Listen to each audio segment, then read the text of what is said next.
ব্যাংককের প্রায় ৪০ কিলোমিটার পশ্চিমে অবস্থিত থাইল্যান্ডের এক অদ্ভুত ও চিত্তাকর্ষক মন্দির ওয়াট সাম ফ্রান, যা স্থানীয়ভাবে পরিচিত ড্রাগন মন্দির নামে। মন্দিরটির কেন্দ্রীয় আকর্ষণ হল গোলাপি রঙের ১৭ তলা টাওয়ার, যা ৮০ মিটার উঁচু।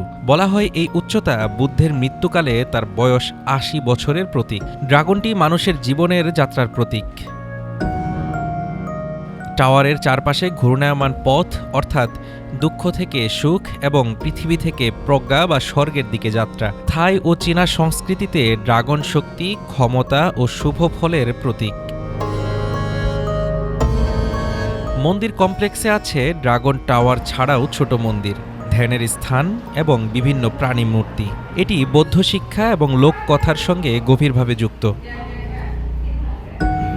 ওয়াট সাম ফ্রান ১৯৮৫ সালে আনুষ্ঠানিকভাবে নিবন্ধিত হয়। ধারণা করা হয় এর নকশা উদ্ভাবিত হয়েছিল এক ভিক্ষুর ৭ দিনের উপবাস ও ধ্যানের সময় দেখা এক দর্শনের প্রভাবে। যদিও মন্দিরটি প্রধান পর্যটক পথে নয়, তবুও এটি স্থানীয় ভক্তদের জন্য একটি শান্তিপূর্ণ উপাসনার কেন্দ্র হিসেবে পরিচিত।